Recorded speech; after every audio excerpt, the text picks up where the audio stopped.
Okay, we'll just do a 3, 2, 1 thing and just go shoo. And how's that sound? Was it Kachoo? 3, 2, 1. Kachoo. Megatron must be stopped, no matter the cost.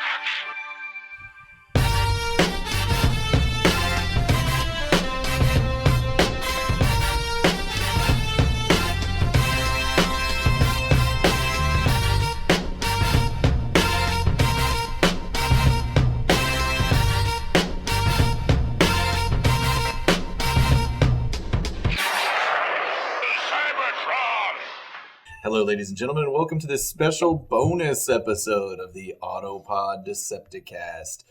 We're here to talk about Tfcon and also share our interview with Mr. Ron Friedman, writer of Transformers the movie. Amongst other things. Amongst a lot of other G.I. things. Joe. We're in the middle of the Joe reviews. That's true. But before we get into all that, I think all the listeners just can't wait to hear about your birthday. Well, first of all, who are we? You haven't introduced us. If you're listening to this by now... No, you got to do it. It's always somebody's first I didn't podcast. write a thing. Well, you're Aaron, I'm Ryan, that's Caleb. All right, We're the enough. Autopod Decepticast. We covered the Transformers movie for 2 years, and now we don't know what to do anymore. I don't think we like each other. We do on air. It's all for show. No, it's. This By is the going to way, be Aaron, a bad episode. your beard is glistening. I know. I love it. I put It's magnificent. I put pomade in it, and it's not beard pomade; it's hair pomade. It's magnificent. And it's all I have right You now. going to Alamo Draft House tonight? In this? Yeah, it looks like does it look like I drool No. all over What are you going to go myself? see tonight? Captain Marvel Oh, sweet. with the whole fam. By the way, we would love it if Alamo Draft House or Marvel Studios would sponsor us. Thanks. We just mentioned Throw it you. out there. You're welcome. Well, Next time they do a Transformers thing, they should make us host. Sure. I would I mean, love I'm going to see Captain Marvel tomorrow afternoon with my girlfriend. I need to do that. Birthdays. So we're talking about my birthday? Yeah, Yes. Because my Yes, birthday a was, month ago. let's realize my birthday was in February. Right. But So we it was a played month it. So we ago. played it. Well, I mean, we played. Your birthday's the end of February. I don't care. I mean, I One love episode ago, in the minds of listeners, listeners. it was your birthday, and Ryan and I owed you birthday presents. So you guys are going to give me birthday And presents we'll- today? Yeah. But, Oh, this is awesome. I did it not took expect mine this. were en route, and they It's fine. are here. And if you'll turn around, I'll force you to Oh. get it since Hold on. since you're blocking. Let me make this.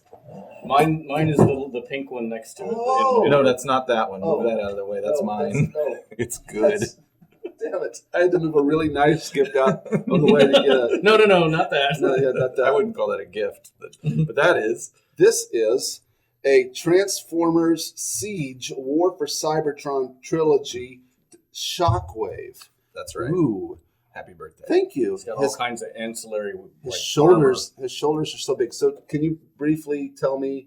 I mean, obviously it looks awesome. It looks like he turns into a ship. Mm-hmm. Looks like he can ride on himself. He has a secret gun mode. armor. Okay, and tell me a little bit about the War for Cybertron universe. How this This is just another kind of Storyline? throwbacky. I don't know much about the storyline, but it's just another G1 throwback in the main line here, where they're trying to use the characters that old crusty people like us know and love, yeah. and maybe just their designs are honestly, especially the Shockwave, pretty authentic to the G1 experience. But they're all on Cybertron. Yeah.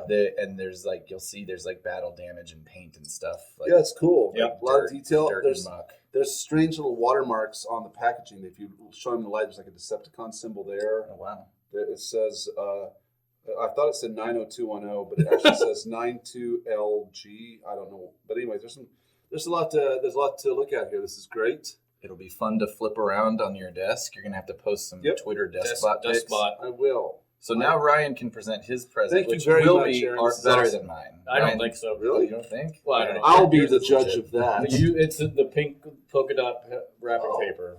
Oh. All right. Let me put down that there. Unwrap it on mic.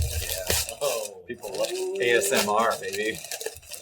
Which is always What's it gonna be? as loud as possible. I think that's the secret Yeah. to an ASMR video. It's like It's It's a shipwreck. It's an original And shipwreck I- G.I. Joe figure. I did say last time, repeating what you open it to say what it is a bad sign. But I feel like since we're describing it, Yeah. that's not true. So Ryan got me. This is also a cool gift. This is a G.I. Joe shipwreck figure, complete with his parrot, and it comes with the file card that's been cut off the packaging. it also has his gun. Yep, it's got his little. I think it's missing just the grappling hook. Yeah, this is fantastic. Do you know if that was the original release or It like is. a subsequent? Like I don't know when did that I think it figure was come from. 84. It's in good 85. shape okay. too. This is fantastic. Just, I love it. Whenever I got that off of eBay, and I had to buy them like this, the figure and the card separately. Oh, really? Well, you can buy them together, but it was cheaper getting them separately for this instance. that But one. like the guy that I bought the toy from, one of the descriptions was a little concerning. It said he will stand on his own if you position him right. Sure. And I took him out and he's fine. He stands just fine. That's great. No, Shipwreck's my favorite Joe character because he just that looks great. it's in Like good shape. there's no scuff in the Yeah. paint. The color actually looks nice and saturated still, and it feels like it was either a collector or a kid who didn't play with his stuff very much, like a Caleb. I played with my Joes a lot, Oh, did you? Okay. but I didn't like bash them against the ground or anything like that. Bash a hammer into Into their heads. Boom! Thank you. This is very thoughtful. Both of these gifts are great. Obviously, Ryan's is better, Well, but no, thank you anyways. Congratulations, Ryan. I win this round. What else do we want to talk about before we get into Ron TFCon? You guys have any questions for me? Yeah, Aaron went. We did We did not. not. We didn't get to go. Well, we chose not to go. I Ryan actually could have wasn't gone, capable of going. but it would have put me in the workhouses for a debt. And now you guys are planning to go to Toronto, and Well, I'm like out maybe. on that. We've Maybe. been We've been- talking about it, but like as a collective, we were also talking about a group vacation to a beach Yeah, somewhere. I think we were Sure. talking Toronto because we were all high off of your experience in LA, and we're like, we Yes. need to go. I don't know. Personally, I'd love to have an Autopod Decepticast TF Nation tour in 2021. You heard it here first. Brits. We're coming for you. So it was awesome, by the way. It was sad not to have you guys there. Yeah, Of so course, sad. I missed you. I don't, For the fans, especially. Fans? Yeah, you met some fans. yeah, the Some fans were like, listeners. where's the other guys? I got that so much.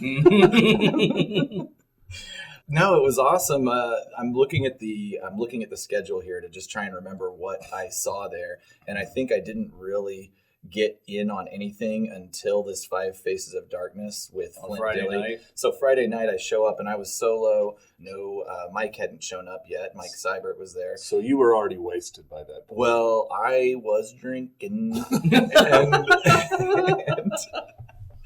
and I go to the bar. And, actually, it's not when I got to the bar. I walked by and I sent you guys a picture. I was like, holy shit, that's Flint Dilley and Buzz Dixon Yes. right there at a table together. And It was a hilarious picture because you can tell who they are, but the focus is racked on some random dude in the It's like you background. totally took it in here. it's because I was pulling a Heather and Yeah. trying to get my spy cam on. But I said to myself, what would Melody do, who is my wife, who will never let any potential celebrity encounter go unencountered? Has talked to celebrities for you. Yeah. And I said to myself, I'm just going to do it. I know they're sitting at a table enjoying some nice quiet time together, but I went and got a drink. You know they're sitting out there in public. They're hoping everybody will Yeah, come up and just on. like, I know who you are. They wanted to be left alone. They wouldn't. Did we say who? We said who it was, right? Yeah, Buzz and Flint. Okay, but We did. Yeah.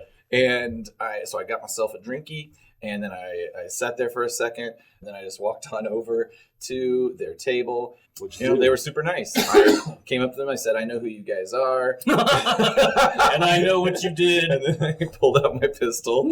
And Oh. but I said, hey, I know who you guys are. I know you're Flint and you're Buzz. And I've got a podcast, the Autopod Decepticast. We talk about all this shit. And they were very nice, and Flint was, of course, gregarious. And I think he might have said, "I've heard of you guys," but I'm sure it was in like a nice. We're very big in that. He's remembering Ryan talking to him in October, and he said that that probably is what stuck in his head. But and he said, we've been talking about going on the podcast circuit. We need to do your podcast sometime. Okay, so he did say that. Are you going to follow up with that? Well, people say things. I mean, I tried to reach out to him before TFCon to see if he would time to do it again. But anyway, I talked to him for about 5 minutes. I had this giant backpack on behind me the whole time, so I know that I was annoying the people in the table next to him because it was sticking out. Screw those people. I met some Did you listeners. So you had your big backpack. Had my big backpack. Did you give him any merch? I don't remember. He's so drunk. No, I did. I gave Flint Dilly and Buzz Dixon merch. I gave them buttons. Fantastic. Buttons. So that's an end. All I'm saying is go back to these guys. Let's get them on the podcast. Let's interview them. It's possible. They're not hard to reach, I don't think.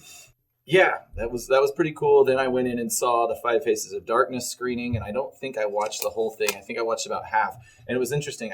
When you guys were there with me, did you watch the Five Faces thing? I was pretty drunk by that point, and I remember it was, I think you and Melody and Mike were in there, and I started watching it, and I got through about.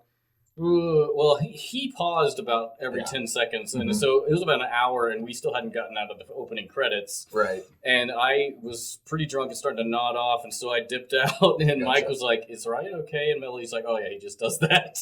So in that experience in Chicago, which I thought was a cool idea, he did stop a lot and tell stories. He would be pause, tell a story, pause, tell a story. Yeah, it was just Flint up there on his own. In this one, he actually brought Buzz, and I'm trying to remember who else he brought on stage. Oh, man, I'm blanking out.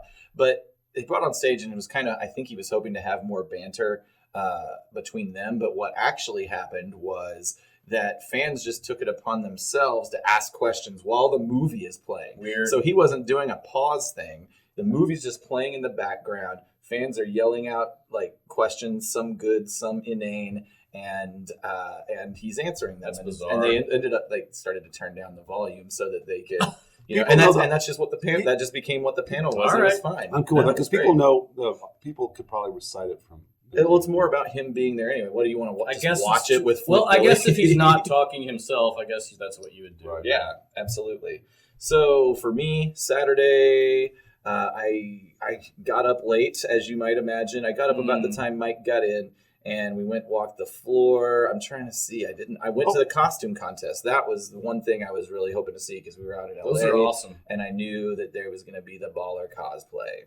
And it was. They did a great job. I don't know who won because I didn't stay the whole time. Did you meet any of our cosplay listeners? I don't believe they were there. We've got some followers on Twitter that are in cosplay. It's sure cool. True. Yeah. Shout out to All Hail Megatron, Wine Ant Bono, and DJ Lemon Poppy Seed. They are phenomenal. Let's see. Door prize. I missed that. And then what happened about the movie? Oh yeah. I guess Hasbro said that asked the lawyers called and asked to take it down, which was weird because they did the Five Faces thing, and nobody's charging for the movie unless you want to say that nominally. But I guess I'm assuming TFCon didn't pay for the rights, and yeah, I guess it's that FBI thing in not public or private. But I don't know. Basically, Hasbro sent a cease and desist that TFCon could not show Transformers the movie. I mean, I get it. It is their intellectual property, but I also feel like it's not a good way to endear people to your It's a strange move. Yeah, and what are you really going to get out of it at the end of the day? Right, it's not, and I guarantee you almost all these people own multiple copies of that movie. Right. So, the other I missed the third-party review, which is the thing I really wanted to do, but I got distracted. But I did see the Transformers movie panel with Ron, Neil Ross, Paul Eating, Douglas Booth, and Flint Dilly, and that was fun. And I was wondering, I think maybe more than me were wondering if there'd be some tension in the room, and honestly, there wasn't. Everybody, like Flint and Ron in particular, acknowledged each other's contribution to the franchise. They did sit them on opposite ends. They did. Oh, I was kidding. Well, they were on opposite ends. Okay. I believe Ron and Neil Ross were on one end, and everybody else was on the other. But that was great. And then I probably just got drunk. There's nobody to know. Well, no, actually, that's not true. Then I interviewed Ron Friedman, and then I got drunk. Yes, that was Saturday evening. You interviewed Ron. That's correct. Poolside, as you all will hear in a little bit. That's correct. And then later that night, when I was drunk, I interviewed. Or I didn't interview, I met rather David Mendenhall. Actually, that day I met David Mendenhall, voice of Daniel, and Michael Horton, voice of Chip Chase. So I've covered all the kids, I guess, except for Spike himself. But I met Michael Horton at the bar. I was next to him at the bar for about an hour and a half, eating and drinking and just talking about life, and that was really nice. Wow. And then David Mendenhall, I was obliterated, but not so much I couldn't hold a conversation, to me. let me tell you the texts that we were getting that evening. Oh, okay. I went to the bar and got drunk. I think I'm going to go ask Flint to go drink. I want to ask him for a 9FFFFFFFF, the record convo. I'm for real the weirdo, the background D right now. LOL, I'm just now seeing how nonsense my tweets are. I'm worthless. Which you meant texts. But I'm still going to ask him a mineral barcade. Everything is fine, extra E. I just bumped into Yoshi. We chatted and he left me. 4 hours later, I get a single text. Which is 3 a.m. our time, 1 a.m. No. LA. 1 a.m. LA, but then, no, actually, that's earlier in the evening, but then 2 hours later, Aaron sends a text. Because he goes, I just bumped into Yoshi, we chatted, and he left me. And then a couple hours go by, and then Aaron goes, everyone leaves me. Yes. There were no texts in between from us or him. And it's a real bleak, weird late night text. That's it. I woke up and saw that, and I'm like, oh, no. So you ran into Yoshi? And Vangelis, we all chatted a really long time. It was really nice, and shout out to them. I did hop on really late, unfortunately, but the podcasters panel on Sunday. But Sunday for me was just about walking the dealer room. I didn't really catch that much in terms of panel action, but that is what it was. But I did get the opportunity. It was great to meet up with Flint Springer, as he is known right now, but Dave Cabal. And of course, Johnny Utah. It was awesome. Mm-hmm. Like he and I, we hung out quite a bit at the bar. Never far from the liquor. He's a great guy. I think I was mentioning that I met David Mendenhall, voice of Daniel, and I told him the story of our panel at Tfcon and how a great portion of it was dedicated to his character. And I was like, don't take this the wrong way, but a lot of people... Oh, you said this to Dave Mendenhall. Yeah, David Mendenhall. I said, don't take this the wrong way, but you know, people think Daniel's annoying, right? Oh, yeah, and then you explained how we thought he was awesome. We're deeper. Like, we're so great. My touchstone for him is Over the Top, which is one of my favorite movies. Was he like... He was very sweet. We hung out a long time. And with others as well. And the next day I bumped into him, and he he was like, I just want to tell you I had a great conversation, and I really, really appreciate the story you told me. That's awesome. And that's how he is a good person. Yeah. I was but he was at the bar too. So you have like those cartoon bubbles coming up over your head and popping. Yeah. Well, I'm sure like the Homer's last night out kind of thing. Yeah. You're one to self-deprecate, but I'm sure you were great. I'm sure you were pretty buzzed. I do walk away from situations like this where, like, I'm on vacation, right? So if I'm on vacation, I'm like definitely in super drink mode. That's what I say about 6 p.m. every Friday. Right. But I'm also have this weird combination of loud and overly talkative and gregarious combined with self-doubt. Not really self-doubt, but self-consciousness for sure. Mm-hmm. So all that adds up to me waking up every morning. Oh, fuck, what did I do? You need a court reporter to follow you around. Because I was walking around large groups of people and just striking up conversations, but I feel like that's just what you're supposed to do with these things. You did great. Sounds terrifying. that's what you do at a convention or a conference. You do network and you do talk to people. And Seibert was there with me almost all Mike the time. Seibert. He was great. His uncle was there. Actually, two of his uncles were there. Really? Yeah, and so had lunch with them. Of course, Michael Andrews and Caitlin were there, and certainly don't feel like I got to see enough of them. They had their own thing going on, a lot of stuff off-site, and so it was great to see them as well. They went to the barcade. I saw some pictures of that. That looks pretty cool. And they went to the Star Wars bar. Yeah, the cantina thing. Yeah, that looked cool too. I didn't go to that. But yeah, we need to get them. We need to get them on the show because Michael Andrews is great. I can't get enough of him. I'm really bummed that I didn't get to see Michael and Mike again. I'm trying to make sure I'm not forgetting anybody. I'm positive I am. But made a new best friend. Shout out to Jason Wiltshire. He was there I think he was in the Five Faces of Darkness. He is actually one of the people that yelled out a question. And then we just struck up a conversation that night. And then we just kept seeing each other and ended up hanging out. Basically, every time we bumped into each other at the bar, man. We kind of like buddied up. That's what TFCon's all about. He's a good guy. So I'm sure people have had enough of TFCon talk. But I want to say the one thing I bought there, other than lots of sort of signed. That's another story.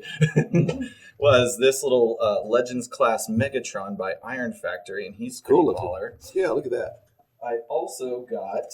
Oh yeah, I forgot to mention I met Vince DiCola. Oh yeah, yes you did. Soundtrack. We tweeted out a picture of you and him. The soundtrack to Rocky IV and his album Invincible. Nice. I love it. Nice. Yeah, he and then we gave him one of those. You gave him one of those diet. Not diet, but Vince DiCola buttons. In the style he thought it was great. Yeah. He took the buttons. He was very sweet about it. He's been very nice on Twitter. I'm gonna see if I can get him and Ed Frugier on the podcast. I'm gonna see if I can get them together because they collaborated on Transformers and Rocky IV. You have to take the lead on that.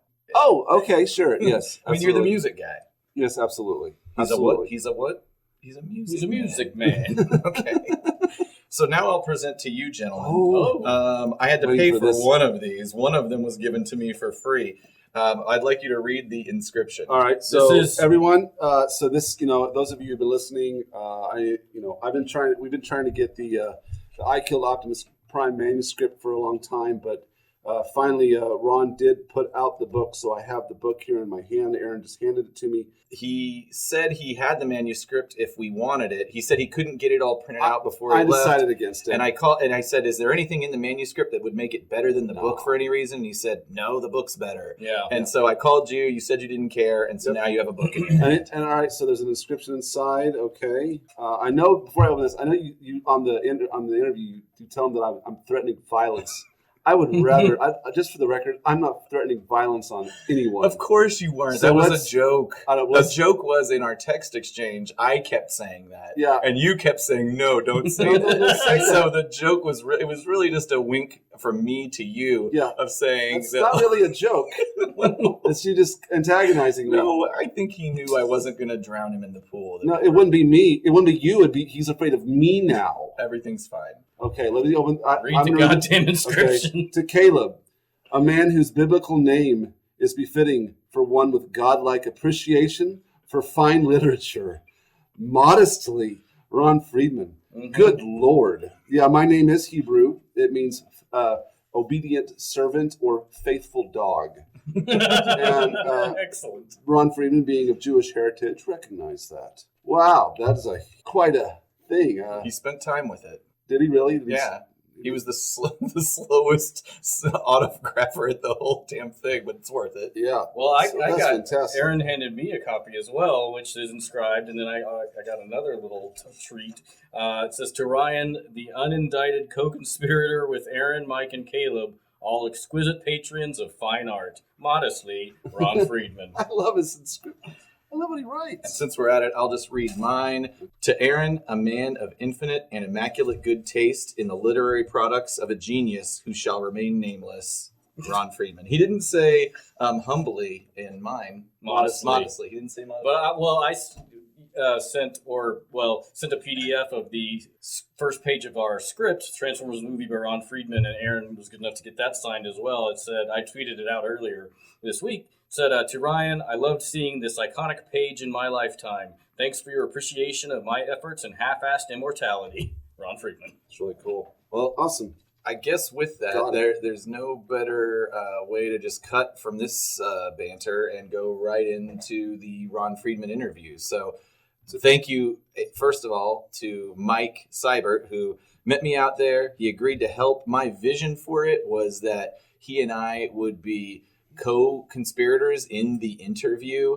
I really thought that he was going to be able to participate, but as it was, he was the technically minded guy. He made sure that he had the mics and the recording equipment all set up. We didn't necessarily have the right forum for an interview where he could sort of participate, because we ended up recording by the swimming pool at the hotel. And I was working with the hotel all day long to try and secure a room that could be secluded. The point is, we had to record by a hotel cabana, by a pool cabana, because I couldn't get a room. I'm curious, why didn't you record in Mike's room? Well, I thought it was creepy and weird I guess that's true. to invite somebody to a room to record.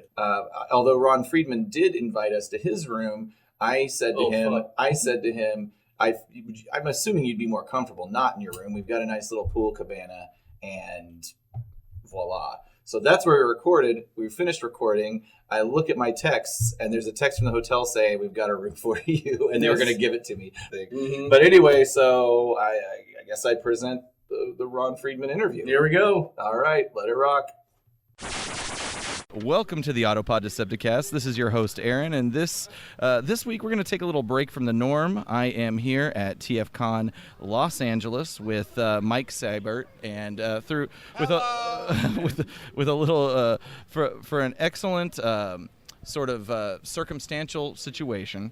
I have the opportunity to sit here with Mr. Ron Friedman, comedian, novelist, writer for film and television, dating back to, shall we say, the early 60s, or would you... the first show I wrote was my favorite, Martian, which was in 1960. Okay, we'll say 1960 then. But we'll focus on your animation time, I think, around Transformers and G.I. Joe. But we'll meander around the fringes of all that. Okay. You've worked on essentially every show that is ever broadcast from 1963 to today. I will name drop a handful that had the most connection to me, but listeners know that you could triple this or quadruple it. And he's worked on a lot more. So collaborator, writer on shows. I'll start with the Danny Kaye Show, Gilligan's Island, Andy Griffith, Get Smart, The Odd Couple, Chico and the Man, Starsky and Hutch, Fantasy Island, Fall Guy, Iron Man and the Fantastic Four is part of the what do you call it? Marvel Action Universe. Right. So it's an honor to thank you for talking to us, Ron. It's welcome to the Autopod pleasure and privilege. Decepticast. I don't often get to sit by a pool and not get splashed. Well, there's no guarantee you're not going to get splashed. Well, first then, of all, then I'll resign. but let's continue while it's while we're still dry. Yes. So are you enjoying? First of all, I have to say what I believe is your first. This is the first time I've attended a Comic-Con where I'm actually representing my interests. Other than the first time I attended, which was with Stan Lee, when we created the Marvel Action Hour, and we were flogging it at the San Diego Comic-Con. Like by flogging it, like just hanging out? Creating a wild interest in the showing of the material in the hopes that it would run for 45 years. Right. How are the residuals from that going? Animation and residuals are mutually exclusive. Animation was created by the same people who gave you slavery. Oh, great. Yes, and that's a hot take. The fringes are assassination, starvation, and deportation to an unlisted country. Right. So, and those are the ups. I love it. So I also, before we get way too into this, I have to give a shout out to my friend Caleb, who really we wouldn't be talking right now if it weren't for Caleb, because he I'll purchased get you a for manuscript. this, Caleb. Yes, he did. The manuscript he purchased of the book. a manuscript, and he gave me full license at one point to shake you down with moderate violence if necessary for that manuscript. I have it. I just didn't have time to finish printing it up. because of the difficulties I have. I'm writing a play. I'm finishing it up. I have a Broadway producer, an actor studio director named Howard Storm, who directed all of the Mork and Mindy shows. He's brilliant. And I have a little rewrite to do, and then we're going to make an offer on a major star to star. I'm also teaching, and in the month of January I was teaching 3 4-hour classes a week for the entire month, 2 days off, and I'm teaching again 2 3-hour classes. Mm-hmm. And I'm also working on a few scripts Mm-hmm. and avoiding former members of Trump's cabinet. So it's a full-time job. And and of course the book that you're hawking here, that I Killed Optimus Prime. Yes, it's in its printed form. it is indeed. And it is there's words on paper. Yeah, and the ink is dry. The startling thing is it's #1 on the Amazon list for books about television. Congratulations. After only about 48 hours being available. Well, how long have people been waiting for this book? Obviously, all my life. I wish I'd have done it when I was 15. I believe I've seen. We'd now be speaking from the south of France. I believe I've seen video from you from at least 2016 talking about this book. Yes, I seem to be a popular interviewee, and I've done a number of podcasts. Most recently, a podcast with Gilbert Gottfried. I've heard of him. Which I recommend strongly. For some reason, it went through the roof. I've had hundreds of emails. And they're going to be pitching my book as well. And Gilbert Gottfried, speaks like this. Yeah, he was the Iago before or after there was an Iago. And he was the original Aflac Duck. That's true. That's yes. right. He has one of the. I'm sure as a guy who's been around the scene, you're familiar with the joke that is called now I'm blanking out. The famous joke that is about the family, and every comedian has a riff on it. Oh, the aristocrats. Thank you, exactly. Goodness gracious. He Gilbert Gottfried has one of the most famous and aristocrat one of the most takes. Filthy. Right, of course, yes, of course. That to me. Do you want to tell us your version of the aristocrats while we're here? No, because it takes too long, and everybody knows the punchline. But I'll give you a very short joke, which is an example of writing something funny that anybody can say and get a laugh with. Okay. A comedian I could use is that. properly referred to as someone who says things funny, and a comic who's somebody who says funny things. Okay. So in my writing career, I've had to do stand-up, and I didn't want to, but I began wanting to be a playwright. But William Morris says, you're funny and we can get you work. So I wrote for a lot of comics, many now dead by popular demand. And when I would write it and they would say it's not funny, I'd say it is. They'd say, you do it. So I would do it in some of the country's leading toilets, which is a term of art for a mafia-controlled nightclub where the men's room attendant usually quit because he couldn't stand the smell from the kitchen. So a quick joke is, let me think a moment. Yeah, doorbell rings at a whorehouse. Madam opens the door. There's a guy in a basket with no arms and no legs. She says, what are we going to do with you? He said, I rang the bell, didn't I? 2, 3, 4. Anybody who doesn't get this, send for the brochure. I rang the bell, didn't I? You do not have to be a genius to get a laugh with that. Well, I mean, legless humor is it's big with the kids. Of course. Okay, I'm glad you brought up stand-up comedy. And actually, maybe let me get back to that because I want to give you some context. We've been talking via email for a weekish or so, maybe a little longer. Yeah. And to explain what it is this podcast that I'm a part of and Mike is a part of have done is that we are such big fans of this stupid movie from 1986 that we made the creative quote-unquote decision to dissect and analyze. We all have day jobs, right?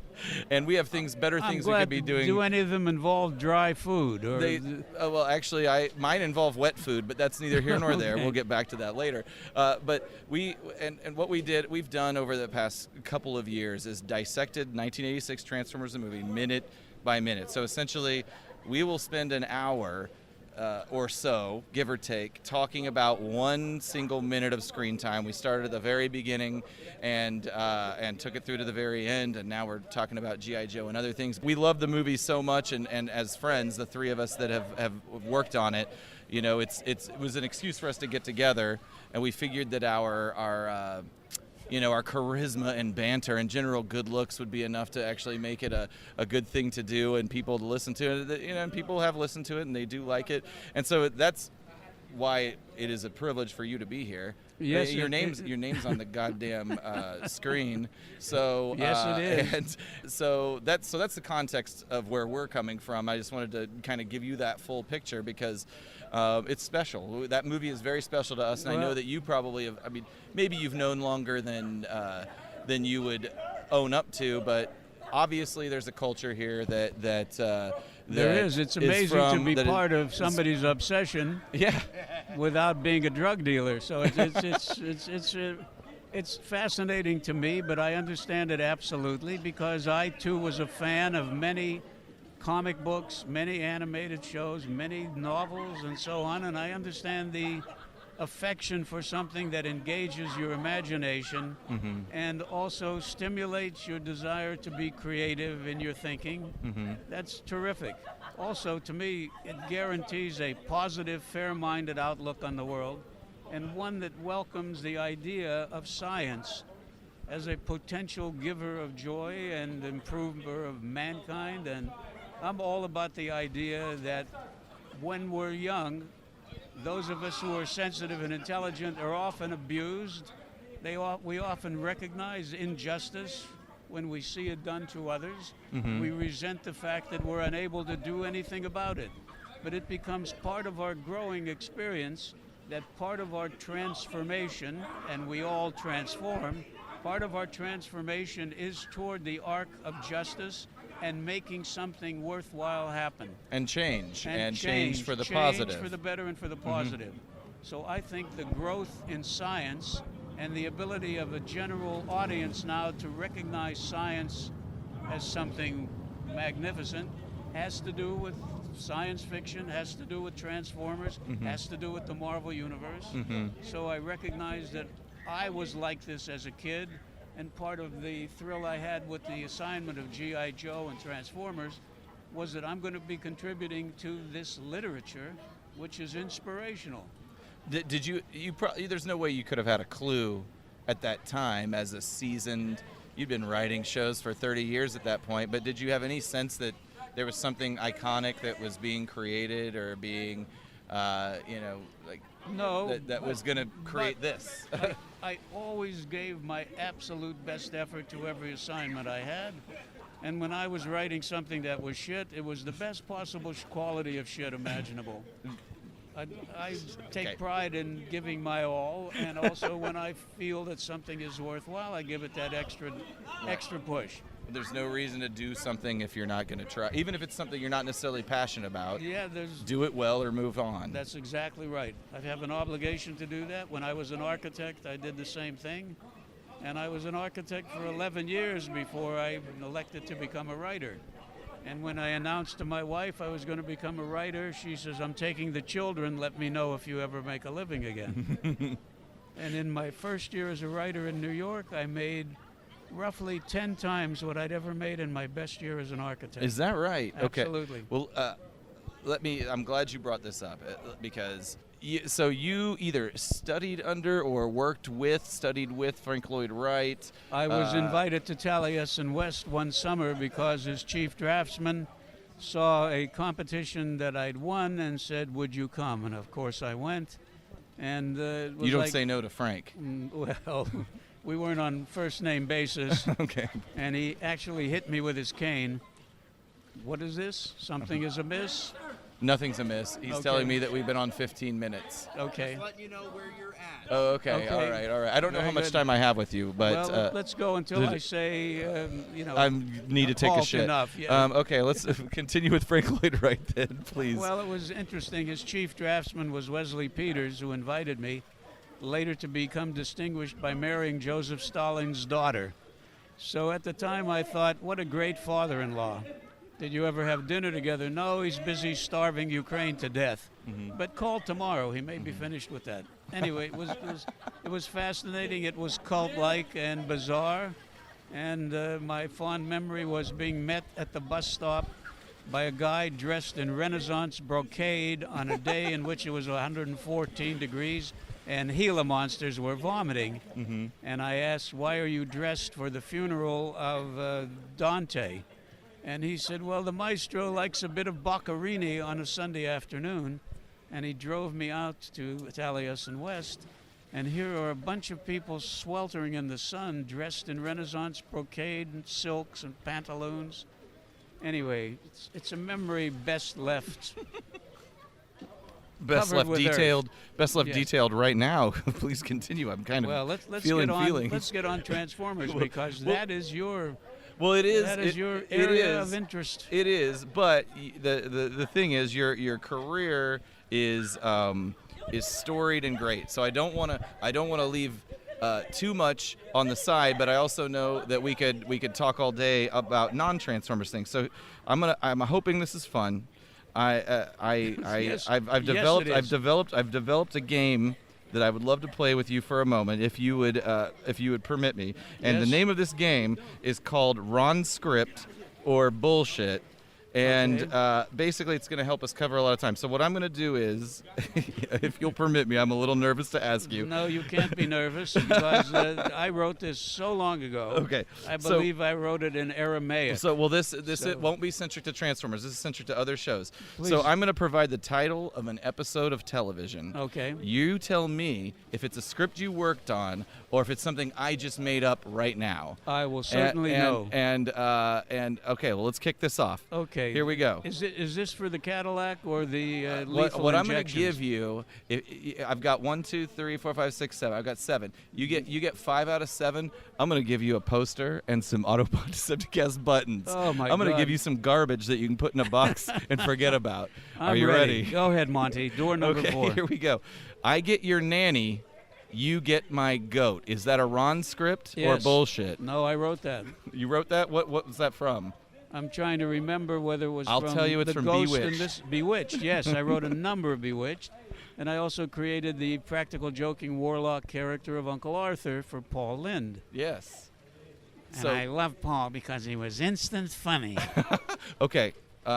Clifton's Sugar Mama.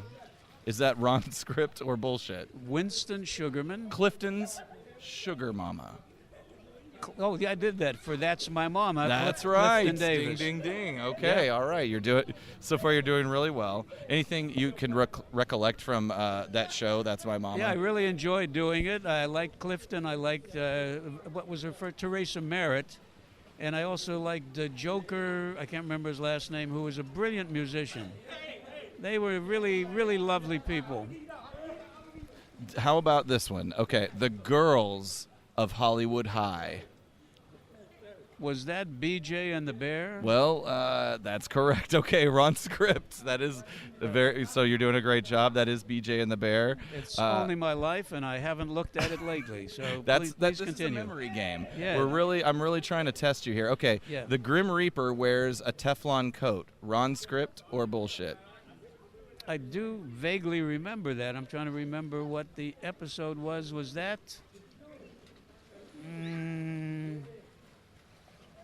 Was that? Let me. I'll give you a hint. Iron Excelsior. Man? Okay. You got it. Nice job. That is an Iron Man episode. The Lady and the Longhorn.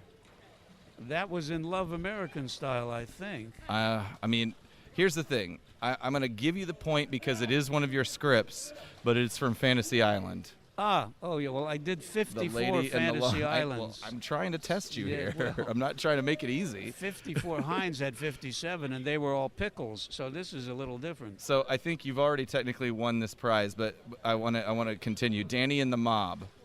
Did you write that? I did. That was from the Partridge Family. All right.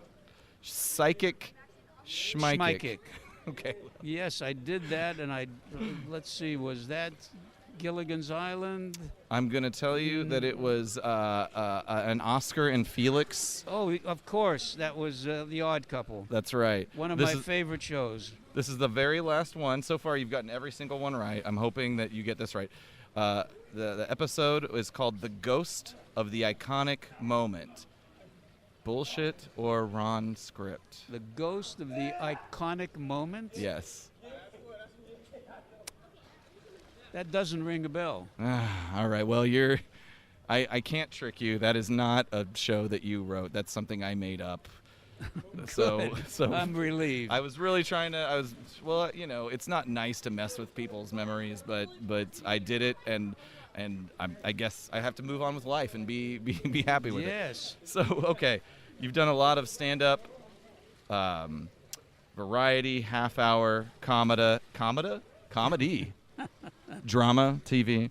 Oh yeah. Well, movies of the week. Talk about the learning curve from live action to animation. Is there a learning curve? Is it? Well, I was very fortunate because I'm an artist, and I always loved animation, and I recognize what the iconography is about, but I also recognize as a writer that the animation world must be communicated to the background artists and the model makers and ones who create it in a way that they understand, where I have a reasonable opportunity of having what I envision delivered actually.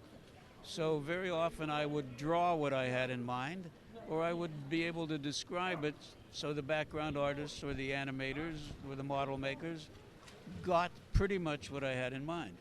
That is not the usual, because generally those who write never speak to the artists, and they don't share a vocabulary.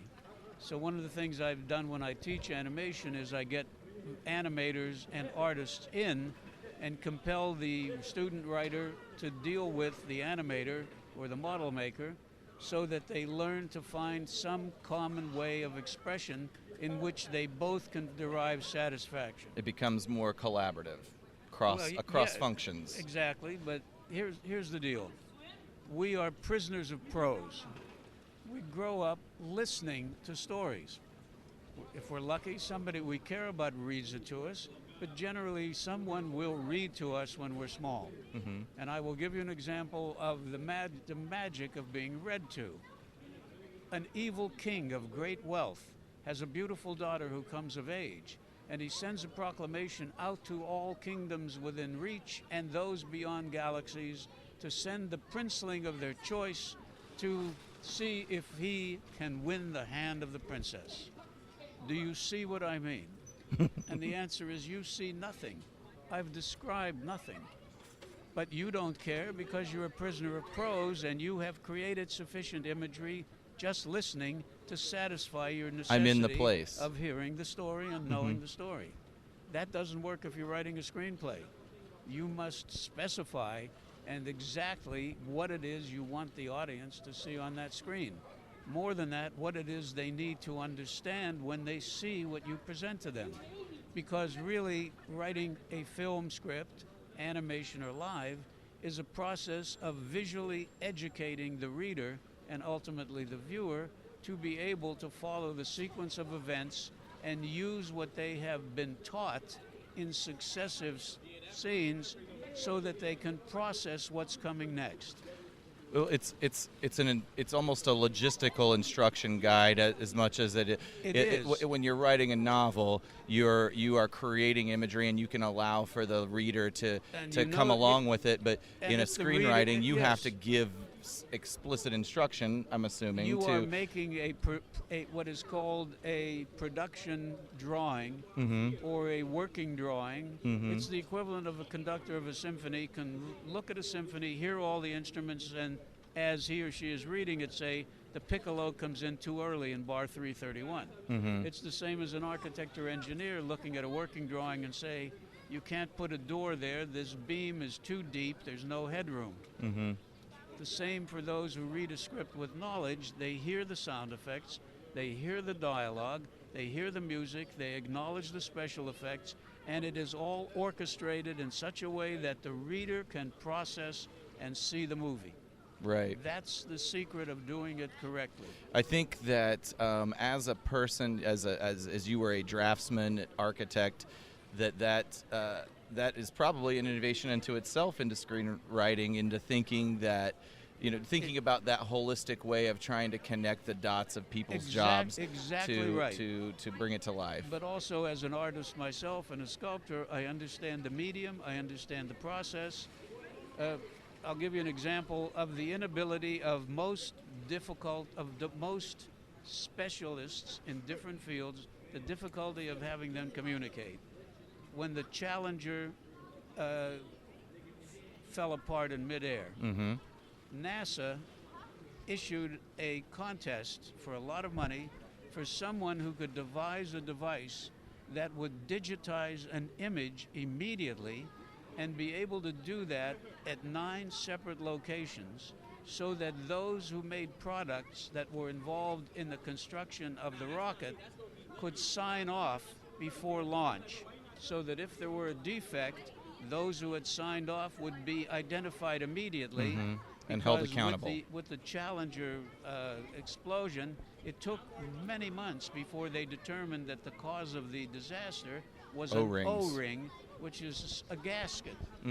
Okay, this way NASA hoped to be able to put the fire under the feet of the manufacturers whose components went into the launch vessel, so that they would immediately have access and get redress, and also identify who was responsible.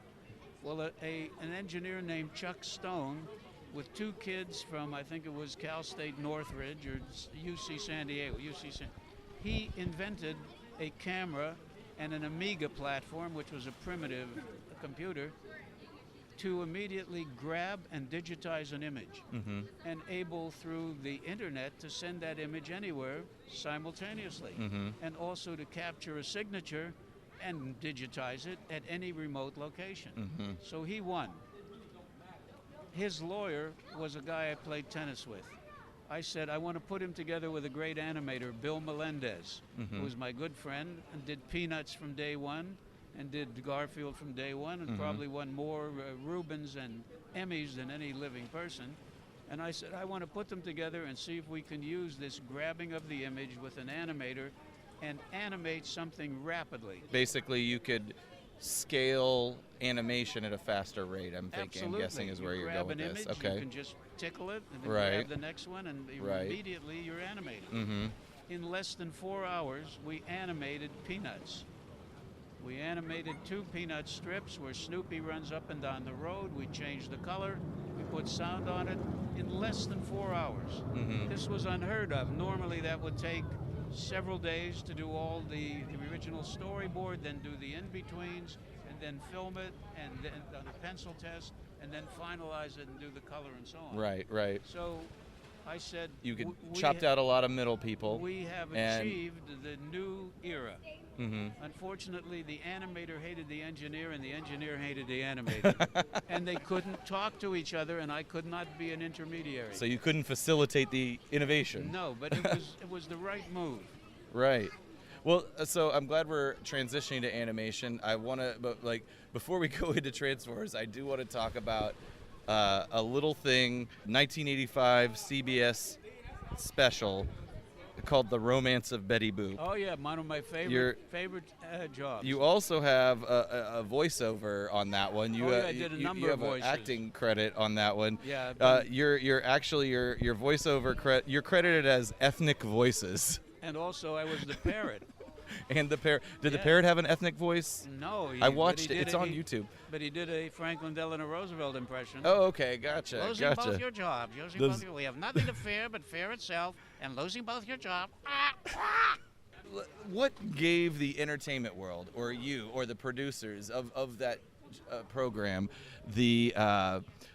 what made you think Betty Boop would be the right thing to make in 1985? Well, because I created Defenders of the Earth for Hearst. Hearst said, and Hearst also put me to work to make a musical out of the comic strip Jiggs and Maggie. And I did write the book and wrote the lyrics, and everything was set to go with Mickey Rooney, and they hoped Carol Burnett. And Mickey Rooney destroyed it, although everybody else loved it. But I won't go into that. Mickey is dead by popular demand, and may he rest. But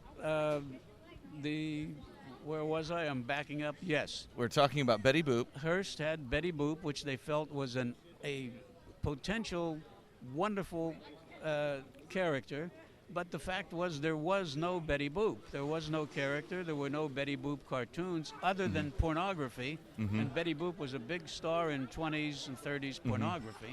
Right. But who was Betty Boop? What is she really? What world does she live in? She's not a character. No. She's just a beautiful naked animation cell. Yes. And by the way, she was drawn by Grim Natwick, who was the artist who also did Snow White.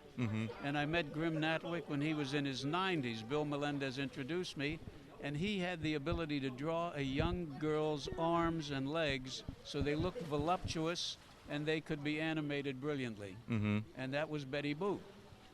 Anyway, when I was told about that and come in with my ideas, I said, I see this as a depression musical, where Betty Boop is a hard-working girl who wants to marry well, and I said the Iceman is her boyfriend, and opens it because it's a musical with "Are the stars out tonight?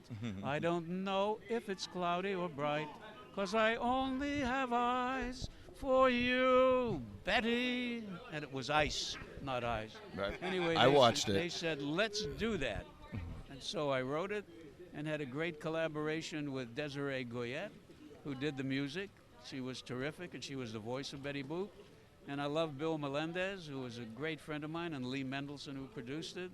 And I was extremely pleased with it, and anytime I show my class that, they love it. The plot, it's sort of depressing. As a man, I guess. It's like, a depression like, musical, like, and Betty Boop, of Fair course, enough. was a flapper. She wanted to be a. She wants to marry up. She spends the production chasing after the idea of this guy. There's an eligible bachelor that wants her, but he's just an Iceman. She gets with the movie star she wants. Turns out that he just wants her to be a maid for his mother, if I remember correctly. Upstairs maid for his father, who was a senile lecher. Okay. That was the father. So then she comes down to earth a little bit. She's taken off her high horse. She gets back with the Iceman, or she gets with the Ice. She's like, you know what? I shouldn't have treated you that way. Maybe you're an all right guy. But then she gets a call from Hollywood, and then it just ends there and leads you to say, is she just gonna forget about this Iceman again? Is she? Naturally. Was there a statement you were trying to make with this? I guess is really the question here. Iceman is not a business for the future. We all want ice. Well, we don't want to schlep ice up 42 stairs. He was in good shape, though. Yes, he was. He was a handsome man. Okay. Transformers. I'm going to skip over all my G.I. Joe questions. I have no music in Transformers. Did you actually do any? Oh wait. I don't know if you did of any voices. I did a lot of voices for G.I. Joe. I modeled a lot of voices. Yeah. Including, what's a Shipwreck? Jack Nicholson. I said, it's got to be Jack. So I modeled. How did you pick Jack Nicholson as a reference? How did that even? Because it just sounded right for a guy with a parrot. Did you do the parrot on G.I. Joe as well? Your background in parroting? No, but I did a lot of different voices, and I like doing voices. And on the Marvel Action Hour, I did a bunch of voices. One of the most difficult was Blast Star, which is a character nobody gave a shit about, but I enjoy doing Blast Star. I think you've talked about this before. I'd love to just get it down in stone for my own benefit.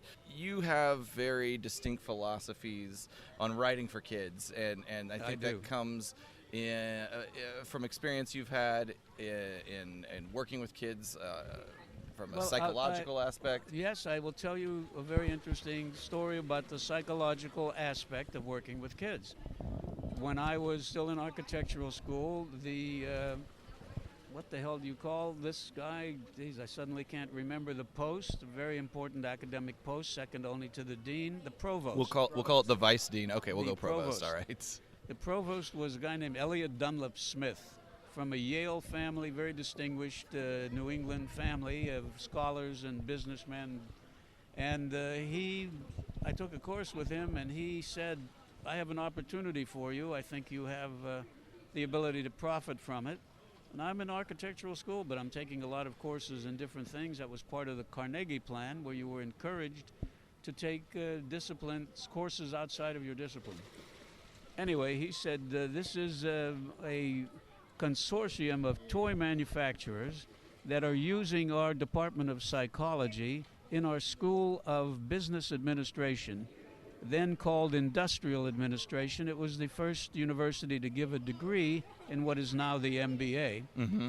And he said they are studying children and their response to toys and games. Mm-hmm. And you're my candidate to participate in this experiment. So I said, great, let's do it. What do I do? And what I did was I would play with children with specific toys and games under the observation of the head of the psychology department and people from the manufacturing end who were paying for the study. And what I learned is, first, the kids liked me better than a lot of the other people, so I ended up being one of the main people that participated in the study. And why did they like you? Because I liked them. Okay. It's very They've simple sensed with it. children. They recognize if you like them, they like you. Mm-hmm. And also, I was having a good time because I helped them have a good time. Mm-hmm. So there were a lot of toys that were really crap, but the kids liked playing with me. So it didn't matter if the toy was bad or not. But one of the big learning chunks that came out of it was the following. Children need a degree of time to become acclimated to something that's new and different, particularly a toy or a doll or a dummy or a game in which characters are involved, iconic characters. That told me that when I was offered G.I. Joe that I didn't want to do it in a 22-minute segment because there were too many characters. It would have been a roll call, not a show, you know, and the kids would not have been able to bond with these characters. So that's why I wanted to do it in 5 parts, and it worked. So It was valuable information to be used years at a later time. Yeah. It's so that insight, honestly, it paid off for G.I. Joe and for Transformers. It did, absolutely. And also it paid off for me as a father, because my kids, I recognize, need to have a father that spends time with them and registers as a dad and not just as a disciplinarian or an absent force that's frightening. Mm-hmm. Wow, you just made me rethink how I need to approach my stepkids. It does help if they know you like them. Right. And it also helps I love if them, you are, just for the record. if you are sincerely eager to see them do what pleases them. Yeah. And also to excel. Yeah. The pursuit of excellence sounds pompous, but it really is the only game in town. And that's why my favorite definition of happiness is the ancient Greek definition, which is Norman Lear's favorite definition and also John F. Kennedy's favorite definition. I read it first in the book The Greek Way by Edith Hamilton, I don't know, maybe 60 years ago. And the Greek definition of happiness is this: the exercise of vital powers along lines of excellence in a life that gives them scope. That, or to in me, one is word, the game. purpose. That's purpose, but purpose of the highest level and the exercise of the most you have to bring to the table. Absolutely. I That is agree it. with that wholeheartedly. I have those conversations with my family all the time about it was like what we were talking about earlier.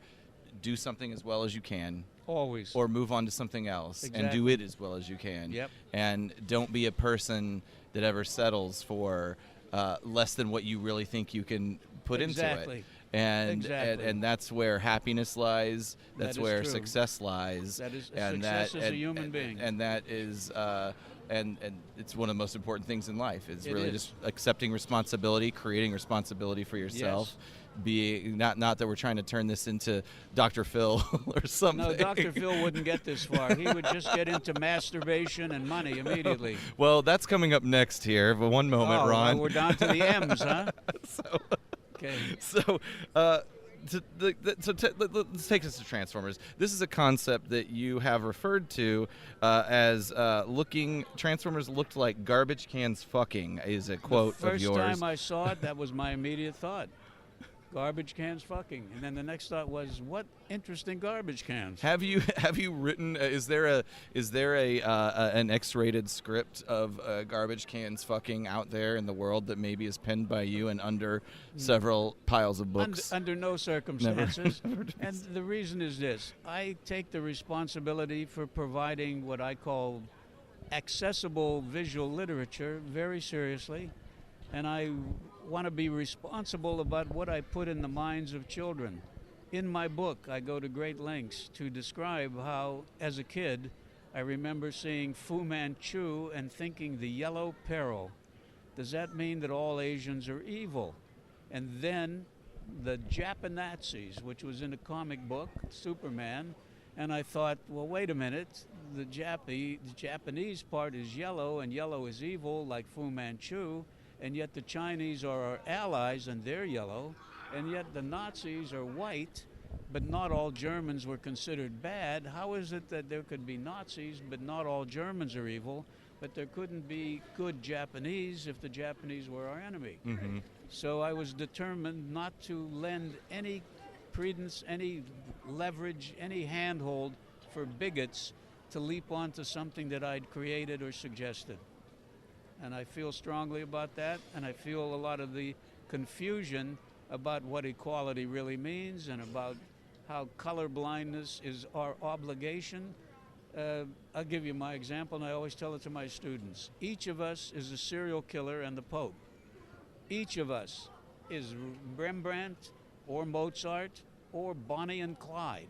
Mm-hmm. Each of us is everyone else. So somebody who's prejudiced looks in the mirror every morning and goes, fuck me. So prejudice is an idiot's game, and the sooner we recognize the universality of the human condition, the better the world will be.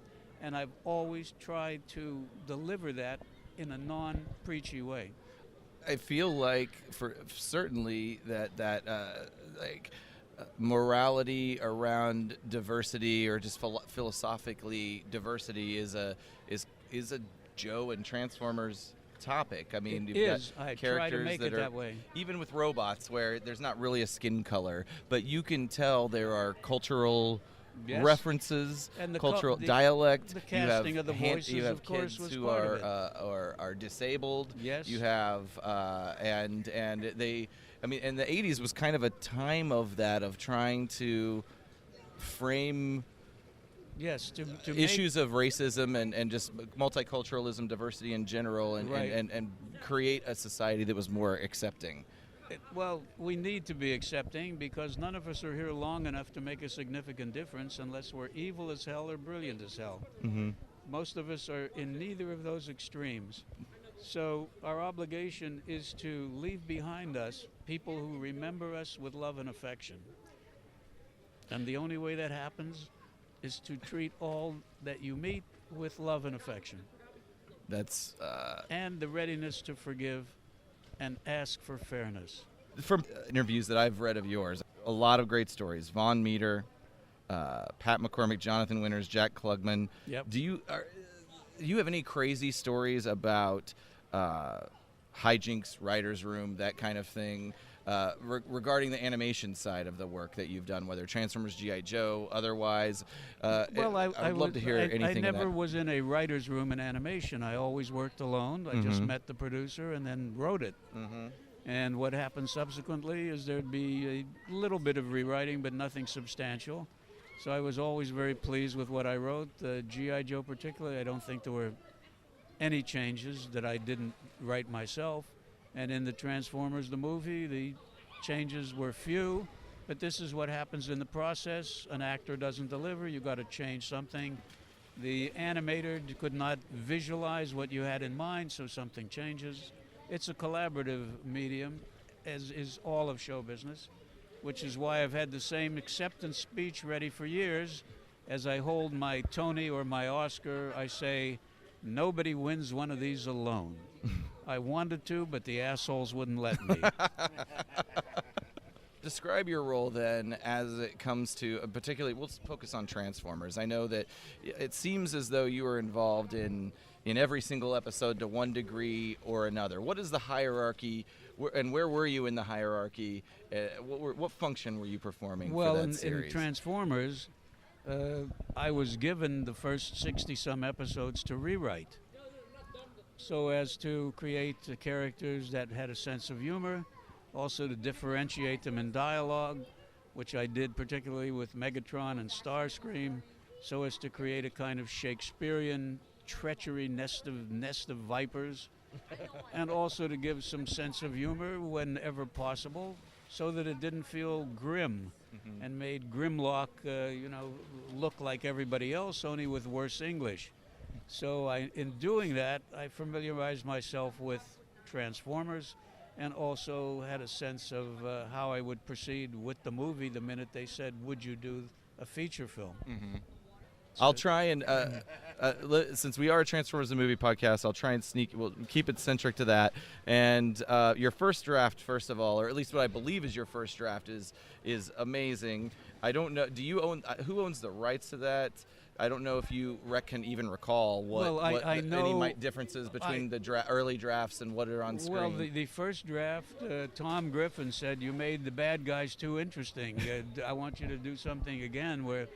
So I did, and everybody was happy. But Michael Bay was thrilled to steal from both of those scripts, and that was really the core of the two live-action movies, which disappointed the hell out of me, because a lot of us, they were so fragmented visually.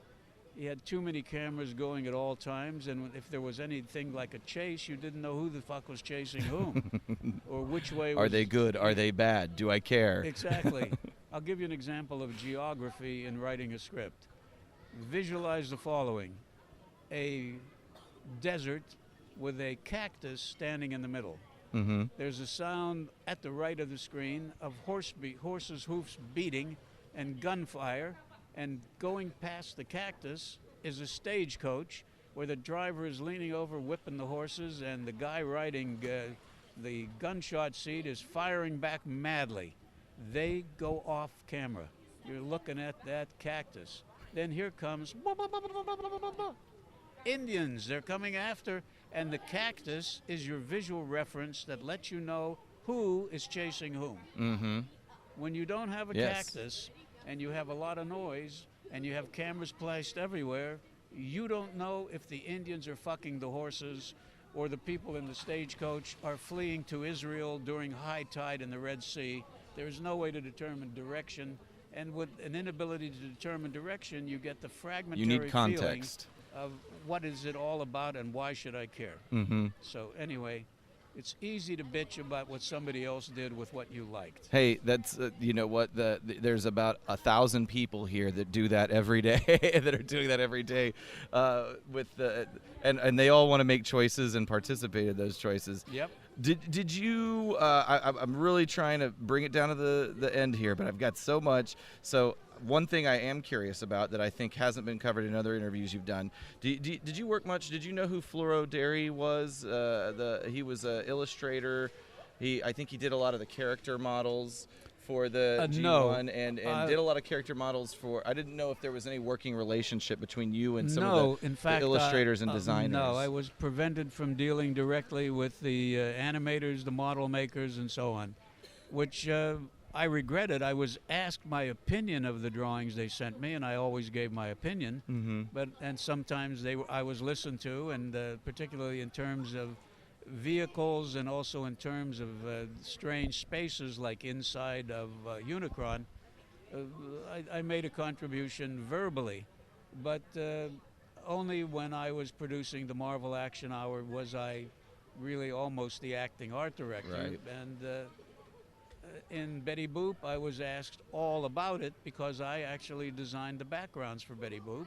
Those backgrounds are amazing, by the way. Thank you. The way that the style of the, like, I guess almost photocopied Xerox sort of photos they of the were, New York City skyline, the texture. I provided Bill Melendez That was a very cool touch. A Dover Press printout of a lot of New York scenes from the 30s. Yeah. And those became the background for Betty Boop. Yeah, as a design and illustration purpose, I recognized that, but I didn't know that you had a hand in it. So I thought that was fabulous. I have to ask a question about the death of Optimus Prime because I think you just have to. It's cliche, but you have a book called I Killed Optimus Prime, so sue me. So, and I know you've spoken at length about how you felt it was a bad decision from a business perspective. No, I will tell you why it or was from a a bad story decision perspective. from a story perspective. Because it's all about family. everyone recognizes what a family is. Even an orphan will create a surrogate family. If you're in the Army, you go into a new job, you create a surrogate family as quickly as possible. And really, in a new job, you want to know who Big Daddy is, who's Big Mama, who's the crazy uncle that moons the school bus, you know, who's grandpa that flashes the ladies across the street when they untie him in the attic and he comes down for the 4th of July. Everyone recognizes That was what very family specific. is. Everyone recognizes family. That's the touchstone. That's the touchstone in mythology. The Greek gods, the Roman gods, which were rip-offs of the Greek, the thing about the godlike characters is they had human flaws. That made them relatable. This is how it works. So I always look at when I write, and there are large character groupings, what's the good family? Who's the bad family? Is there a swing good bad person like Maid Marian in Robin Hood? She's able to be in the court of King John. She's able to be with the merry men. But she also can betray or carry messages and so on. So I look for the family analogy as the template.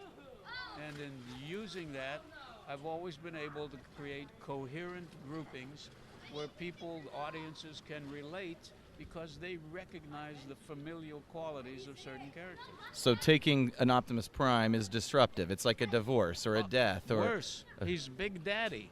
Right. By the very definition of Big Daddy, he is the center of the family culture. He is the arbiter of good and evil.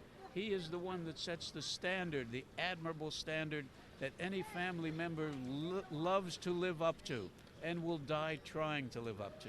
So that said, and there was a you actually got a question today, or maybe it was a comment from the panel earlier that was something I'd thought that is like, I think that's correct, and it actually proved itself out commercially how that disruption was bad for the brand at the time. Yes, you cannot.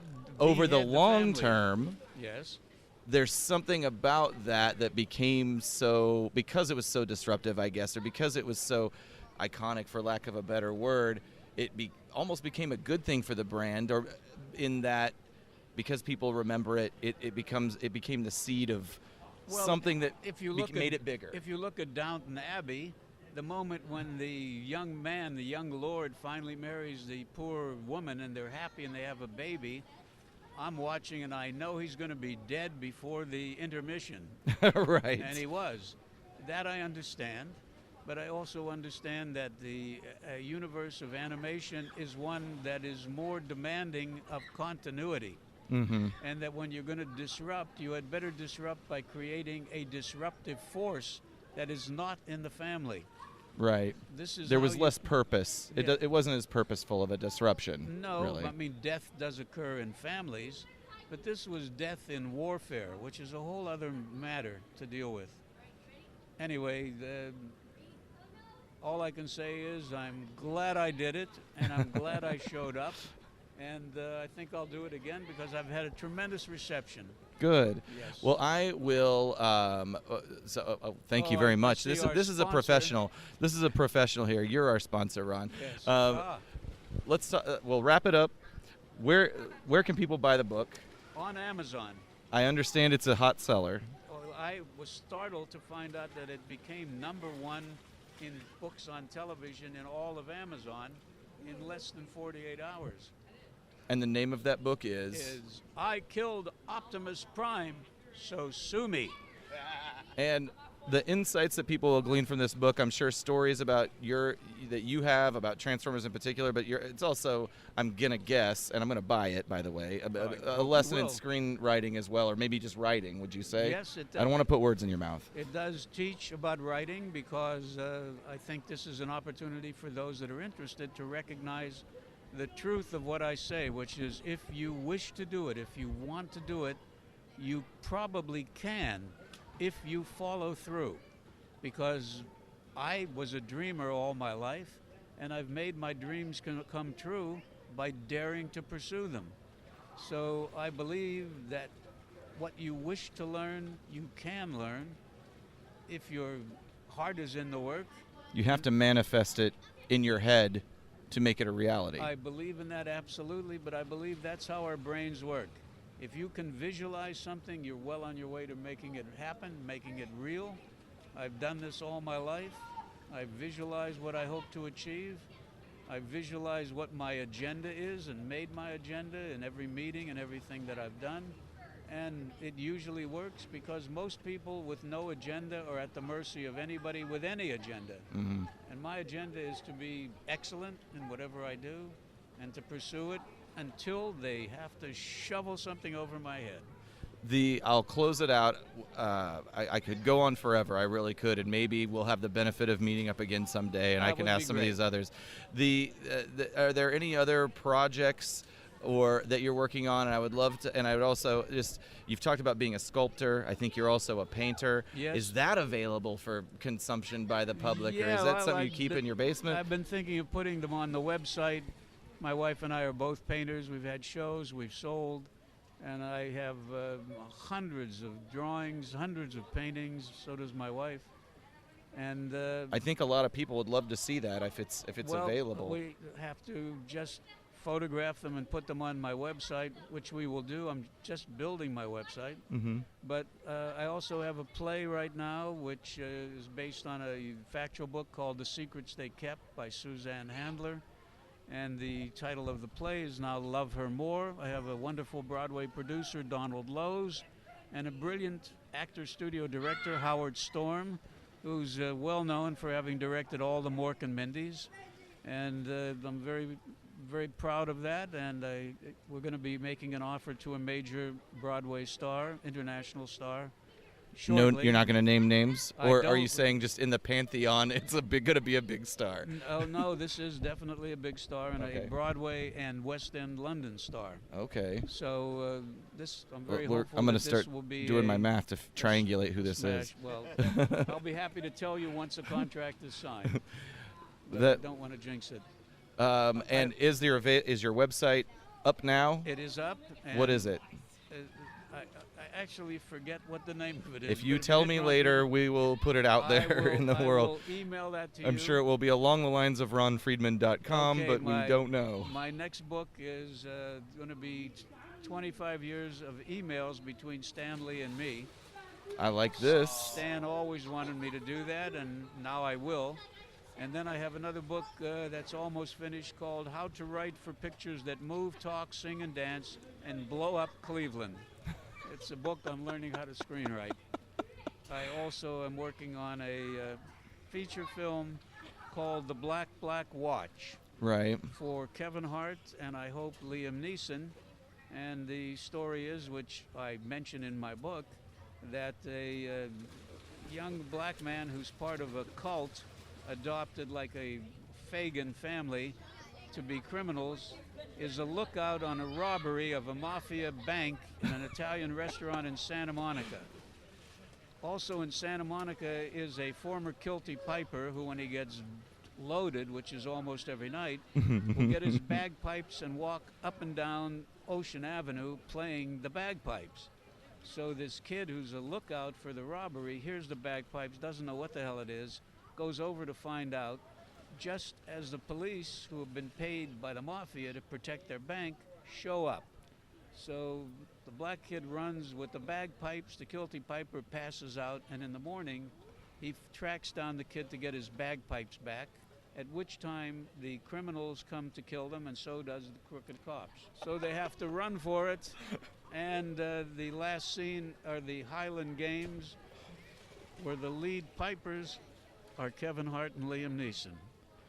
Well, thank you, Ron. Yes. I appreciate your time. You've been very giving throughout this whole conversation, as well as on the emails that we've been tracking. Well, and tell Caleb, you send me his address, I will send him the manuscript. I'll ask. At this point, he may just prefer. Is the manuscript the same as the book, or does it have things that? The book has some things in it the manuscript does not have, Okay. including some illustrations.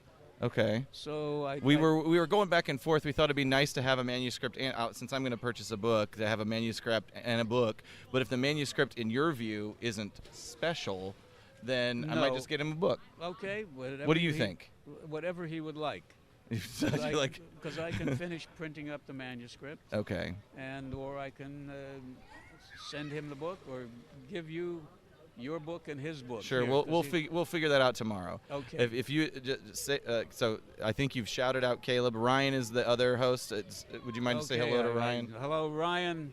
Okay. And hello, Manny, Mo, and Jack, Patty, Maxine, and Laverne, Doc, Happy, Sneezy, Sleepy, and Fetal Bomb. And with that, I think we're good. Thank you, Ron. We I are. really appreciate your time. You're My a gentleman. pleasure. Really wonderful. Thank love you. meeting you, and thank you for listening. Wow, that was really something else. Well, here's what I'd like to here. Actually, I was really super excited for you to interview him. To me, it's like, wow, we've been talking about this guy, for 2 years, and he was a big part of this podcast and continues to be, and it's really cool. I asked him if he would interview. He said yes, and you did it. Mm-hmm. And so I guess you were there. I want to know, what kind of takeaways do you have from the experience? That you went and did it. I mean, is this a real on-air question? Yes. Or are you just trying to set up when we actually do our on-air this question? is really it.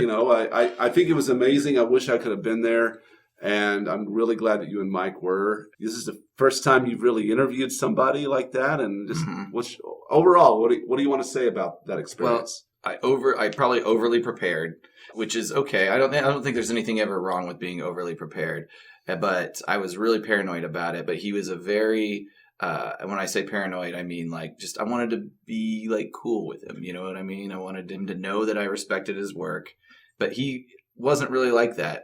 He liked us by our email chatter that we had with him, and there was an extensive email chain. There was, and I think he was just game. Sure, why not? I mean, he knows he's got a legacy, and it seems evident to me he wants to preserve it. Mm-hmm. But he's a wonderful, charming guy with a lot of stories, and that's why I got caught up in a lot of his stories, and there wasn't that much Transformer stuff. Yeah, the Transformer stuff doesn't come in until about halfway, but or 3/4. But that's okay. I mean, he even tried. There was, I will say, it was a funny part to me where he tried to steer it. Yes, he tried to go. Well, let's talk about Transformers. You're like, no. And you steered it back away because I wanted to talk to him about other stuff. Honestly, that's good. I mean, I wanted to. I'm glad that I got to hear stuff about. There were a lot of strings to pull. Like that whole Frank Lloyd Wright detour was crazy. Well, he was an architect. He's got a lot of stories. If you've listened to the Gilbert Godfrey interview that he had,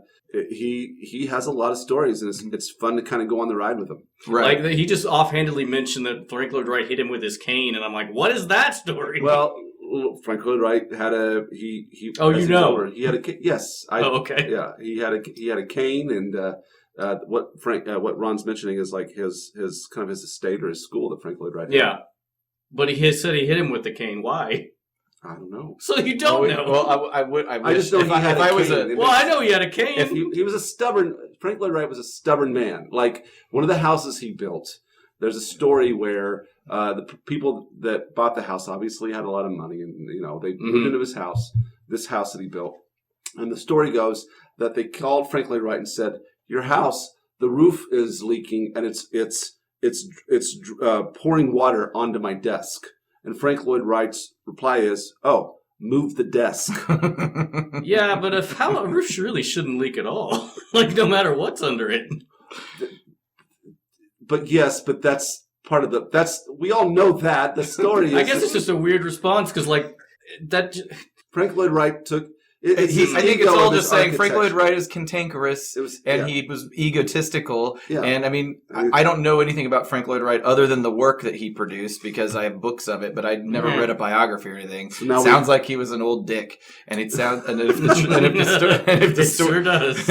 But a well-designed dick. Yes, it was. It's all angles, though. And if the story is true, he nailed Ron Friedman with a cane. He said he wasn't on a first name basis with him as well when I brought that up. So, but no, I mean, there's just so many things that and I'm not trying to apologize for it, but I didn't know how much time I had, and I just didn't necessarily want to talk about Transformers all day, but I did have plenty of Transformers questions, and certainly nothing that I put together made it to air. With the panic email that I got on Saturday or Friday night. That panicked email was a product of me being overly prepared and paranoid. It's fine. It's nice to know that you're prepared regardless of what happens. I guess it's better than the alternative. Yeah, totally.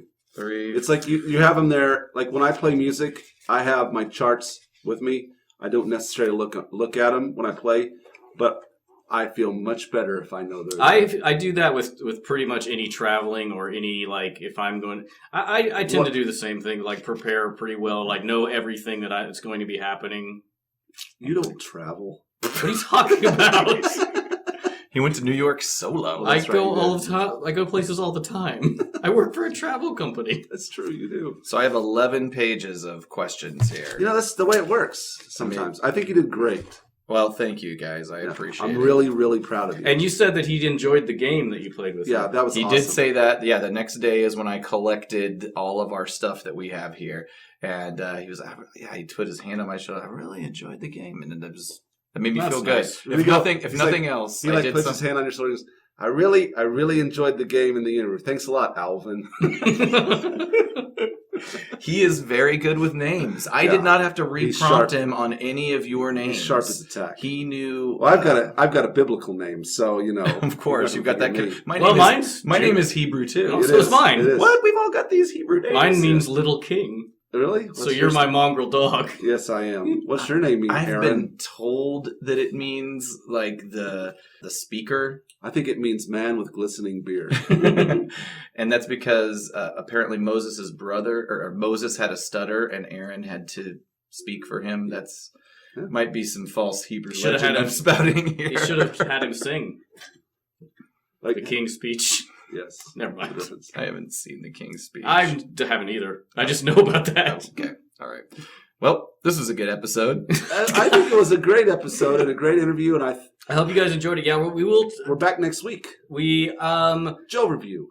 We are not back next week. Oh, because Aaron has some traveling he has to do at the top of April, so we won't be able to record until the second week of April. So we're postponing it. So it'll come out at the normal. This is a bonus, but then we're going to take a 2-week break before the next one. Thank you. This is, the next Joe review episode, number 98, will be out on the 7th. Okay, I think we need to number this 98 and make that 99. This 97 is this. Oh, okay. I know what I'm doing sometimes.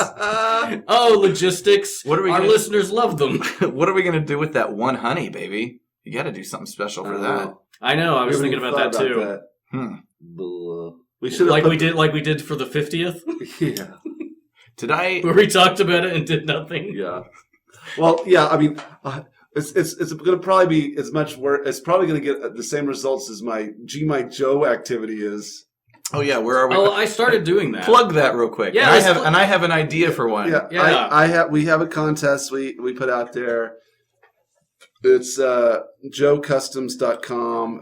You can create your own file card, G.I. Joe character, and so it's called G My Joe. You go through the file card, create a Joe character. You put it on your Twitter site or on your Facebook site, but probably better you put it on your Twitter site. And then tag us, and then we retweet it, and we put you in the pool for a contest. And at the end of the Joe episodes, we draw a random name of one of the participants from GMI Joe. And there will probably be one participant. When you win a prize. Right now, I'm winning the prize. I'm the only person that's done it. Maybe if you didn't sound like Eeyore when you described the contest, people would get more excited. Go on there, and you put it, GMI Joe. Hey, there's Peter Cullen is the voice of Eeyore. It's true. By the way, it's a tie-in. We will retweet the site because whenever I went on there to do that, and I kind of started doing the process, it's not completely intuitive where to go on that site to do that. So we'll tweet that out again when we drop this episode. One other thing I forgot to mention, I have to. I want to thank Dave Cabal. He gifted not me, but the podcast, the gift of this character, which is this beautifully sculpted and painted ROM character, a character I'm not familiar with, but I know is tied up in the Hasbro universe and in the IDW comics. It's cool towards the end. It's classic looking. Yeah, it looks really awesome. And then he also gave us a poster, which I'm going to return to him, and he's going to give us another poster. Long story there. But he is going to give us this awesome, I think I brought it up here, this Tom Whalen. Ooh, it's so nice. It's a screen printed Transformers poster. It's really nice. So it's great. So in my possession is a Ninja Turtles poster. By mistake? He accidentally brought the wrong poster. I'm sure it's a badass Ninja Gave Turtles. it to me. He was like, "You want this?" Gave it to me. But then later on, we talked about it, and we're gonna do a tradesies, so I gotta ship it back to him. But so thank you so much. Thank you for that. Thanks, Dave. All right, now we'll wrap it up. All right, everybody. We'll see you next time. Bye.